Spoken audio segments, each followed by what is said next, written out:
My name is Frank Sweeney. I am the Chief Information Officer for the Department of Child Safety for the state of Arizona. And that basically is a fancy word for saying that I run all the IT uh, information systems for the Department of Child Safety. That's how big, just out of curiosity, how big is that department? And then how many, also follow up on that, how many roles, like how many different departments are there within the state of Arizona? There's roughly about 146 agencies. Now, some of those are very small and some of them are quite large. We're the third largest agency in the state of Arizona. In our departments, at any given time, it's between 2,800 and 3,200 folks. Geez. So you're keeping busy. Well, very busy, very busy. Um, yes, we have a lot of, we like to say they're partners, not so much customers, but we have a lot of partners. Right, right. So we were talking when we were talking last, you were talking about you initially were in finance, right? Right. And then you went over to IT. Were you in a technical role in finance, or what was that? What was this No, I was in the transition from financial finance to industry. IT? So I was in financial industry, but I've always been in IT. So Yeah. information system technology, I've always been in. It extraordinary, like I said before, I had a different road to IT. I originally had a degree in history and political science, which is kind of funny. I take myself after Bill Gates, although I don't have his money.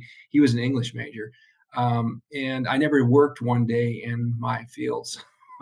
I got lucky. I got lucky, and I met someone that was starting a company in Arizona. And at that time, there was something called the internet. No one knew that. No one knew what the internet was about that much. There's probably about 7,500 businesses on the internet in 1992-ish. Hmm. And so I came to Chandler, Arizona to work for a dot-com company. There were dot-coms back then. They Yeah. just called them something different. Right. And Right. Yep. I worked there for a little while. They got sold out, and I worked for Arthur Anderson and started my professional private career in IT when I worked for Arthur Anderson, and then the rest is history. Interesting. So I had this thought the other. So you mentioned the .com, and I was here like I was starting into IT, so around 2001, and during the dot bomb and .com like time, like when it just had that total crash, and I'm going to draw this parallel to AI because it's interesting because at that time the internet was just getting big, right? It was blowing up, but no one knew what to do with it, and the only way you can know what to do with it is just start throwing stuff at a wall, right? We'll just call it that, throwing stuff at the wall, seeing what sticks. And then there was a lot of, if you want to call it, you know how we call it vaporware now, Right. right? Yeah. So, and now I'm seeing this parallel in AI, but I think AI is more, it's stickier than what the .com was. But do you see that kind of parallel right now where everyone's just hopping on AI and they don't even know what it's doing? And there's going to be some crashes with a lot of companies that I don't think are going to make it through this. You see that? Right.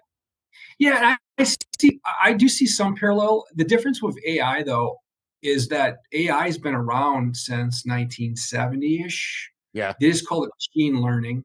And so it's always been known in a very small niche of IT. And back then they didn't even call it IT, but let's say scientific world.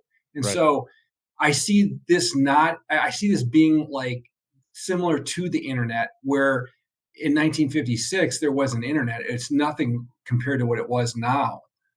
But in a small niche in the scientific world, everybody knew what the internet was, Yeah. and so I see that parallel in this.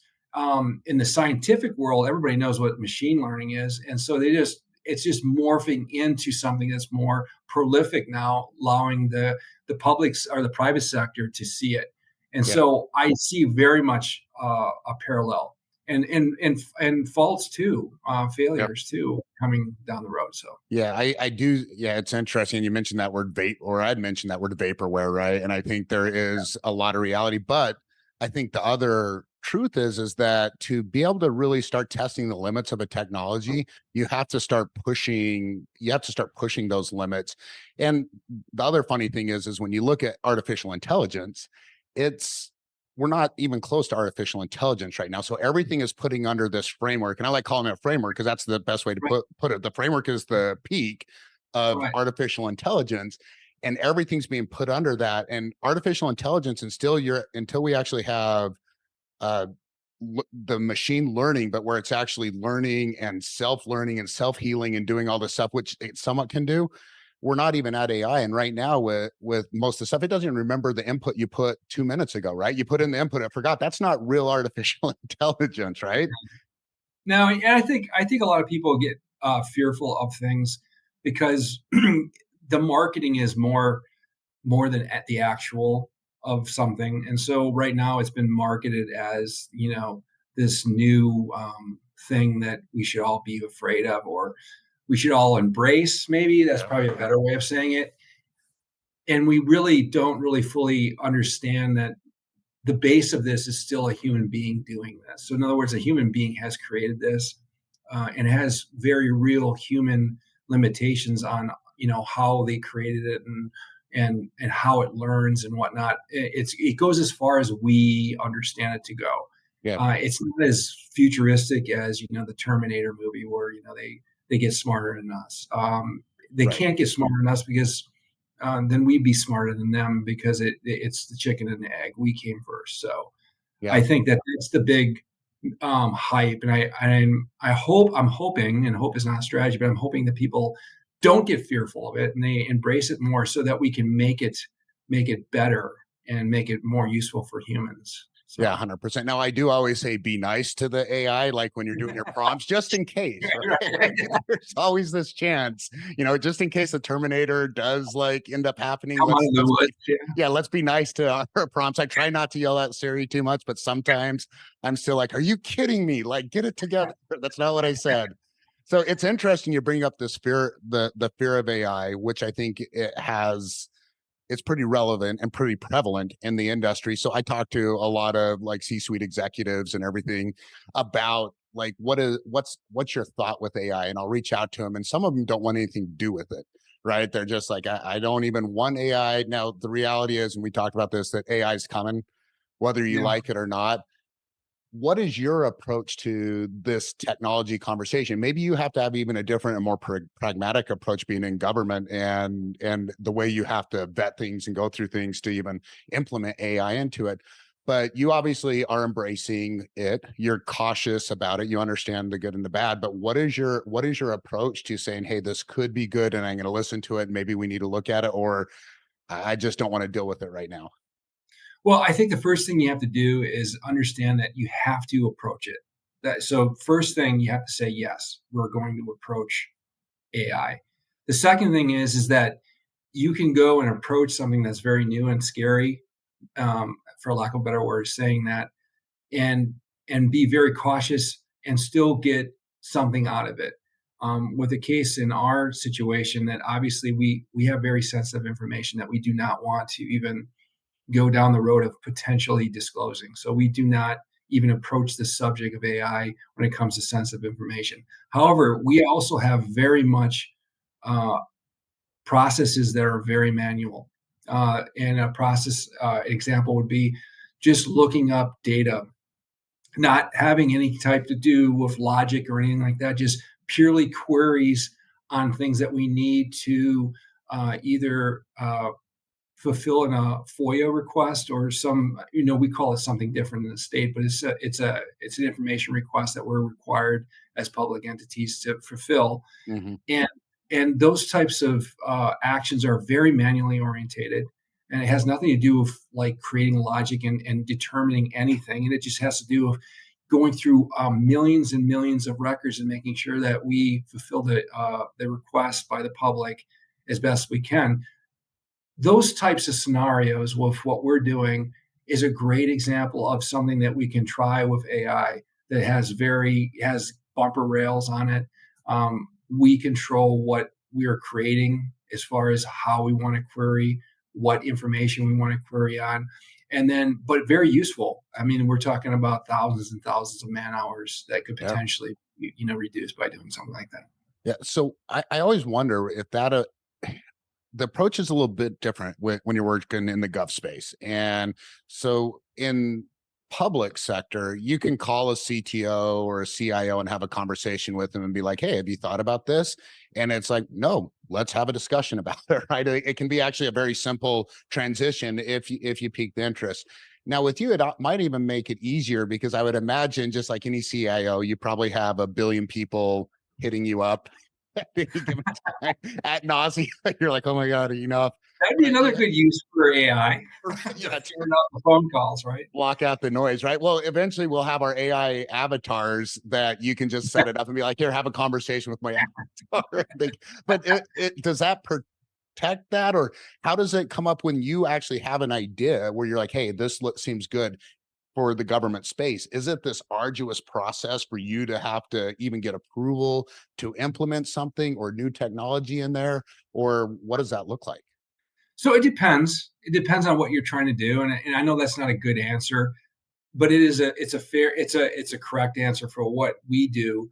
Because if you say, "Hey, Frank, I need you to do uh, a records request and ferret them out into these categories and whatnot," that's very different than saying, "Hey, I need you to look through a million records and say, what sensitive information that we can glean, logic from." So in other words, if there's determining an outcome for something. In other words, if I'm going through information and the proof of concept is something that we're determining without a human being there to look at it and say, is that the correct determination? That's probably going to be a very different conversation and process to get that through. In fact, I know that, and that's something that the state and the federal government really keeps a close eye on as far as the policies and procedures.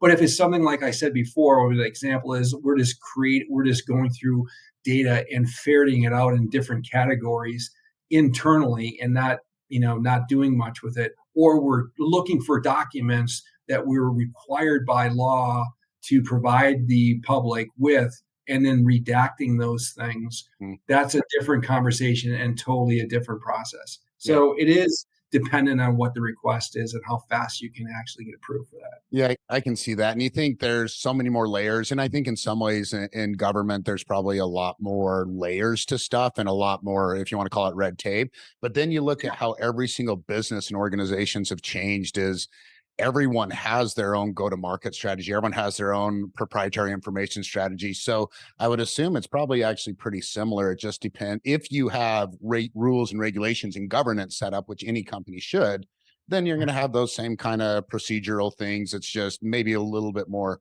complex for government. So now you mentioned something earlier I want to talk about. So this AI, the human element of AI, right? And I think this is something that gets missed really almost the most. I think we're taking very often we take this data approach, and I think you and I both, from a technical standpoint, understand that we want to take now. And when I say data, I don't mean the data because the data is the most important aspect of AI, but this very uh, uniform approach where AI is meant to be human like. And Right. I think the way we need to start embracing and eventually utilizing AI is in a more human-like aspect. I know when I use my prompts and I see all this stuff on prompt engineering, I actually take a very human-like approach to how I talk to GPT or how I talk to AI. And I think where I think AI is going to really be relevant is when it starts interacting with us. Now, with security and controls and governance and all those ways, but where AI starts remembering my last conversation and I don't have to remind it a whole list of stuff that we already talked about, but now we're interacting within my day and it starts to understand my day and my procedures. Now that scares some people, but I think that's really the relevance. That's what AI is used towards. Do you like the human aspect of AI and that direction of it, or what's your thoughts with that? I do, because I think it's fundamentally going to change the way we get educated Hmm, and the way we learn as human beings. And for me, it's very exciting because I always thought of myself as a visual learner. Even when I was younger, I'm not one that can read a text for days and days and say, okay, I'm going to regurgitate everything on this on a multiple choice right. test. I have to visually learn it and actually go through the process of trial and error. That's how I learn as a person. Now, everybody else learns at their different rates. But I think what the potential of AI is that it's going to create a learning environment that's completely customizable for the person that's asking the question, or interacting with Yep. AI. And I find that amazing because I can tell you right now, if it wasn't for Bill Gates, I wouldn't be here right now. Hmm. And that's just because of his tool set. Yeah. Just think of all the people that would have the opportunity to be in my position or advance themselves or be in a position to make a breakthrough that would not have the ability because of their learning model. They're Yep. just innate learning model that they are unique, right? They're not dumb, they're just unique in how they learn. And I believe that AI is going to make that much more friendly for the people that are unique in learning, which benefits all mankind. Because I think there is the next Einstein. There's probably 100 Einsteins out there that are just they learn in a different way, so they need that interaction in a different way to advance their ideas, their Mhm. theories, and whatnot. And it's going to advance humanity. I think, in And my look at opinion. it differently. And God, that really hits home to me like so much because I look at, you look at neurodiversity and this thought process again from being on the spectrum or ADD and all these different unique ways of learning. I myself was about a maybe B, if not a C student. I didn't learn like everyone else. I passed so I could play sports. That's really why I passed classes. I put in the time to play sports. Yeah, Yeah, right. Yeah. yeah, I didn't want to learn. And so all these ways of learning, it just means so much to me because I failed the ACT. When I say I failed, I got a 16 on the ACT when I was a senior in high school. So I couldn't even go to a regular college and I thought I was dumb. I really did. I mean, I really thought I couldn't do it. And then I saw something on computers and decided to get into it, but I learned hands on. And once I got on and started working on them and plugging around, it just clicked and everything. But I learned so different. And then I realized, I might not be smart, but I'm not as stupid as what I thought I was. But you're right. Well, that's It's what so I'm saying. different. Well, that's what I'm saying. I don't think there is going to be those names anymore. Yeah. I really think that they're going to be a difference of uh, of specialty, for lack of a way of saying it. So you'll have people that are very specialist in visual. So you'll be like, these people are just specializing in visual representation of things or Yep. ideas or theories. And you'll have the other people that are very detail oriented. Say these are engineering type people that will be very specialized in the numbers, right? They're just really good with numbers. So that class of people that you're dumb or you're stupid, that's going to be evaporated. In my opinion, Yep. that's going to be evaporated by AI. It's going to find the best in humans and provide that ability for the people to contribute to society, which really, really excites me because I think too often we pigeonhole everyone into these categories of, dumb jock, Yep. smart, smart academic, or educated, uneducated. I think these things are going to change. We're not going to be saying that anymore. We're going to say they're a specialist in this. They're a specialist in this. And Yep. so that's really intriguing to me, especially just like you. I'm the same as you. I have a certain way of learning, and I would bet it's probably not like 80% of other people. But it doesn't mean I'm dumb. It just means that that's how I in, interact with the world around me. So, Yeah. It's exciting to see what's going to happen. And you talk about this with the technology. And if you look at any technology throughout time, let's say even an automobile. Okay, so they invented the automobile, but it took a special mind to invent a Ferrari, right? It took a oh, special mind to invent a Corvette or a Lamborghini or something like that. You look at, okay, so computer technology was around for a bit, mainframes, whatever. Well, it took a special mind from Steve Jobs. It took a special mind, and I'm discounting so many, and people are gonna be like, well, what yeah, about this guy? Yeah, there's a lot. Bill Gates. I'm mentioning the top names, but it takes special minds. And I think AI is going to be the same thing as AI at the end of the day is a technology. It's a right. framework of technology. And there's going to be people who are going to go in and do unique things. And this is I think my biggest issue I have when I talk to AI companies right now. I'm like, that's it. Like what do you mean you're right here to doing something big and you're just stopping because you're just trying to fulfill a simple need. Don't fulfill the simple need. There's so much more we can do. I'm excited to see what is that special mind that comes out and goes, guys, this is going to revolutionize how we do. And I haven't seen it. I haven't really seen it yet. Have you? No, I have not either, and I think it's coming.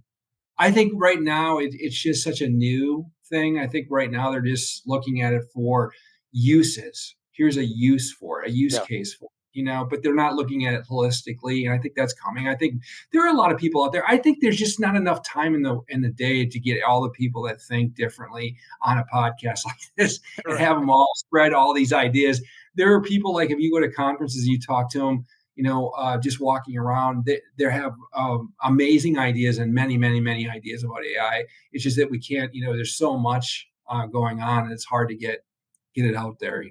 So And I you think got it's to, it's a good point. You got to fulfill the use because obviously to grow a business, you have to be profitable. You have to maintain money. You have to get money coming in. And to do that, you have to have a specific use. So maybe that's probably where we're at right now is we're fulfilling all the use cases that this AI framework can fit into better and do and whatnot. So that's interesting. Now, what about when we talk about any type of technology, there's always misuses and horrible, tragic uses of technology throughout time.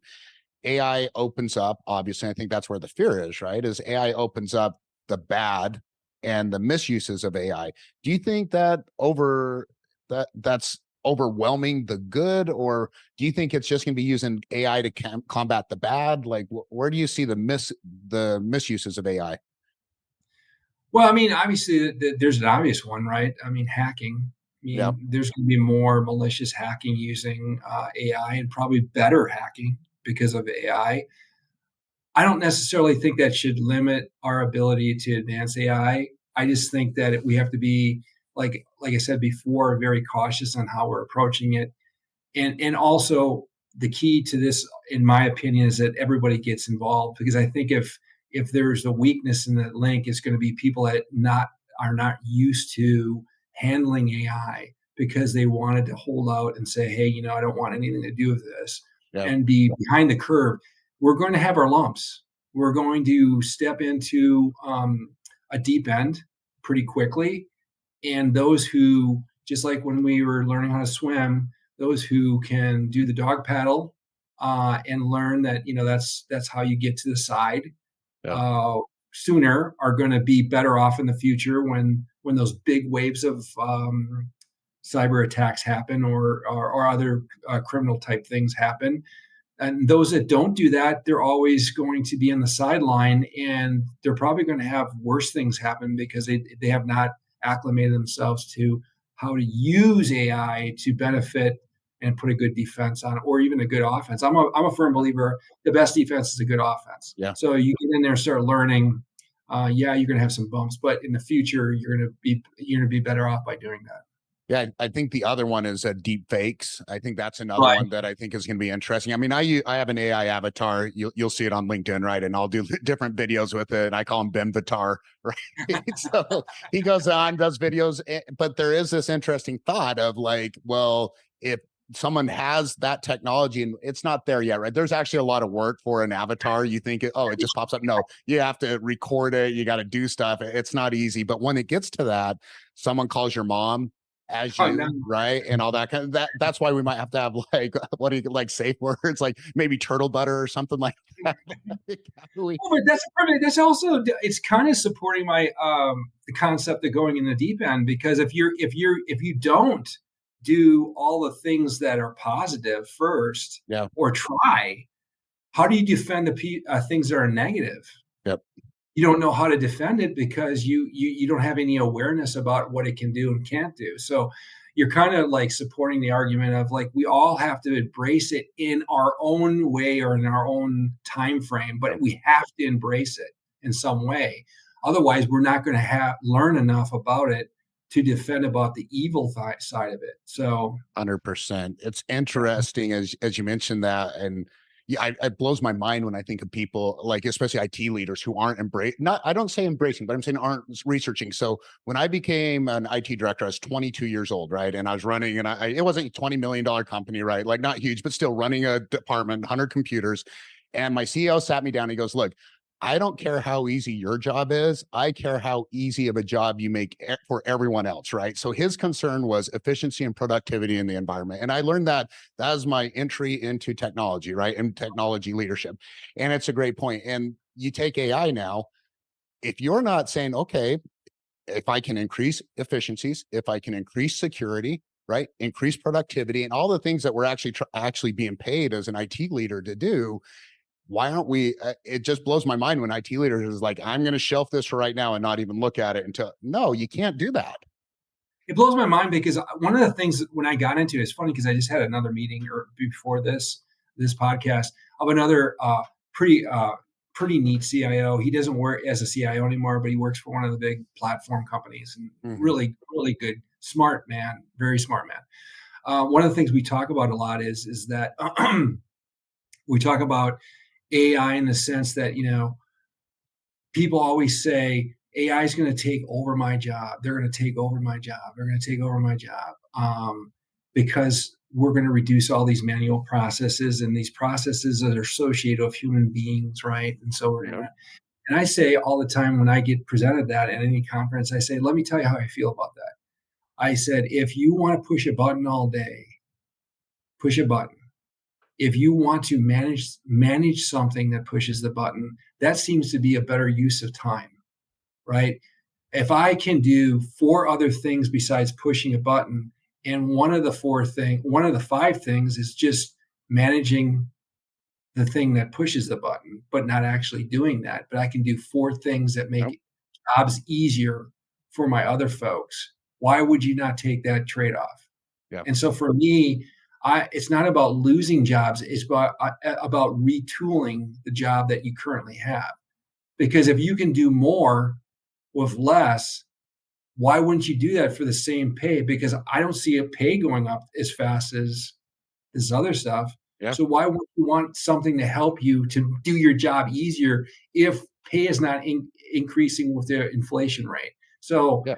that's what I always say. I always go back to if someone told me I could do half my job in half the time and still not worry about getting a raise because the inflation is crazy, chewing up my money. I would be like, oh my god, I want to sign up for that because I don't want to. I want to do less than if I'm not going to get paid that much. Yeah. So I don't want to anyway, work 50 yeah, hours a week, right? yeah, I don't want to, if I don't have to, I don't want to have to do that. And you're right. It's going to be the people who don't yeah, understand. And I use the word embrace, but I think embrace is too strong because I don't think you have to embrace AI yet, but you need to no, understand it's going to, the people who don't understand it and then learn how to leverage it and be better. yeah, Doctors go through that. I know a lot of doctors go through that as, they used to use notes, right? And it just put everything on a yeah, pad. And then all of a sudden you use dictation. And then all of a sudden everything's electronic. And a lot of doctors, they hated that. They don't want to have to adapt with the new technology. Now, were they getting fired? No, but they would just kind of, retire out and quit. But if you look at other kind of whatever it is, it's the people who embrace the technology and understand the technology and then figure out, like, to your point, how do I be better with this technology? And yeah, I mean, there's so many use cases for everyday employees. And if your job could be replaced by AI completely, like you said, if you don't have five yeah, other things, like for me, for you, yeah. okay, replace this, but I still have 20 other things I need to do today. They're probably more important, but you Yeah. can't get to them because you have to do this one thing, right? So, Uh, I mean, I always that's the one thing that always the biggest pet peeve is like, will there be lost jobs? Yeah, but not as much as you think there will be. I yeah. think there'll be more jobs or you'll get more benefit out of the job you currently have by using the tool. So that's my take on it at Awesome. least. So if you had one AI technology thing that, let's say, one job that you could replace, right? The AI that came in and just like, hey, I'm going to do this for you.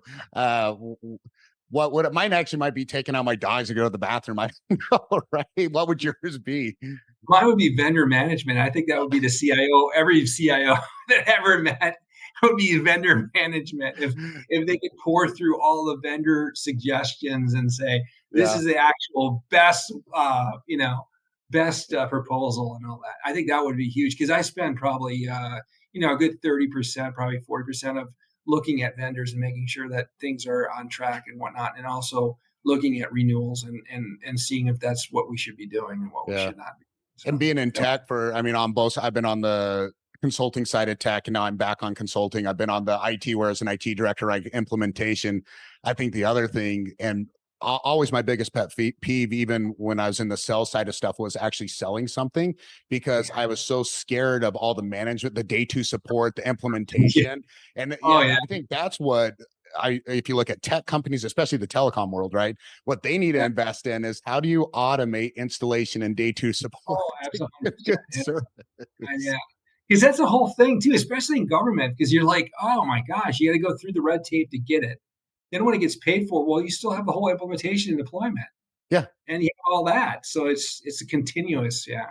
Yeah. The So I wrap it all under vendor management and stuff like that, because it does consume a lot of it, and actually that's where everything's going. I mean, you'll see that the CIO role is changing in the direction of being more of a manager of relationships than any time in history, and I yeah. think AI is going to just perpetuate that, where you're going to have to be the relationship builder for almost everything that you're doing. If you don't now, it's going to be the one thing that's your strength in the future that you have to have.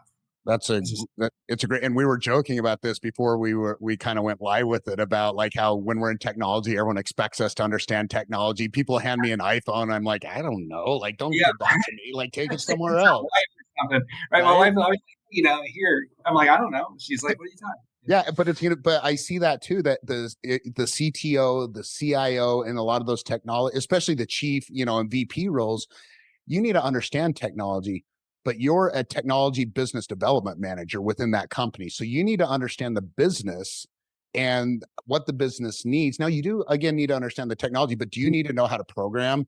Do you need to know how to architect? Do you need to know how to do all that? No, it's impossible to know everything, but do you need to know the people and the processes within your organization and how technology fits into that? Yeah, I can absolutely I can see that. Well, I remember when I was a kid, I can say this because I'm in my 50s. So when I was a kid, you could not get my role unless you were an engineering background. You just Yep. couldn't do it. Now it's actually reversed. Mm, If you don't have emotional intelligence or people skills, you're not getting my job. yeah. It's just not going to happen. Now, do I think the crossover, my generation, which is I consider the crossover, Yep. where the new thoughts and the old thoughts are kind of going in the direction of what we just talked about in the last 2 minutes, right? Yep. Do I think I have an advantage if I came from a development background? Like if I had the development background, I'm an extrovert, I'm a people person. Do I have an advantage over someone that strictly knows the business and is a good people person? Absolutely. Yeah, for sure. But 20 years from now, that might not be the case anymore Yep. because of all the advancement of technology that we don't have to think about, Yep. right? But right now, I do have the advantage, which is kind of cool for me because I see more and more where I'm like, wow, I never knew that my emotional intelligence would be that valued because they always downplayed it so much my Right. whole life. Oh, you gotta have an engineering background. You need zeros and ones in the back of Yep. and that's not the case anymore. Actually, it's more valuable now at this present time. It might not 20 years from now.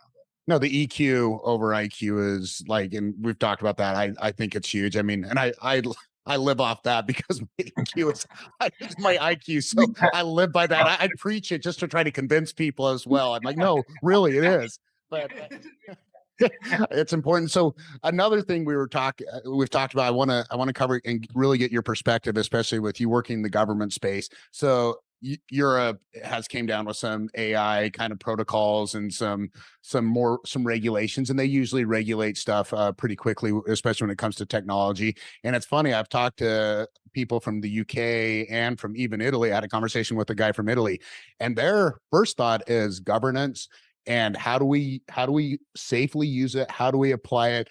Our first thought is, how do we make in Americas, how do we make money off of it? Like, Oh forget yeah, about forget about compliance and all that, it's money. So how do you see this trickling over to America with regulations, and is it really going to be any different, or is it going to be common sense? What do you think? well, I think those are oxymorons, right? Common sense and government. So I probably not a good thing to say that. Although I will say this, I think it's going to. It's going to be interesting. I don't think I have an exact answer, but I do think that we're going to try to regulate like they did for internet, and it just never worked. There was an approach, and I'm trying to think of the state. It was at Oklahoma where they developed a kind of an interesting approach to AI. Hmm. They're going to allow anything, and I say anything within a restrictive. I mean, Right.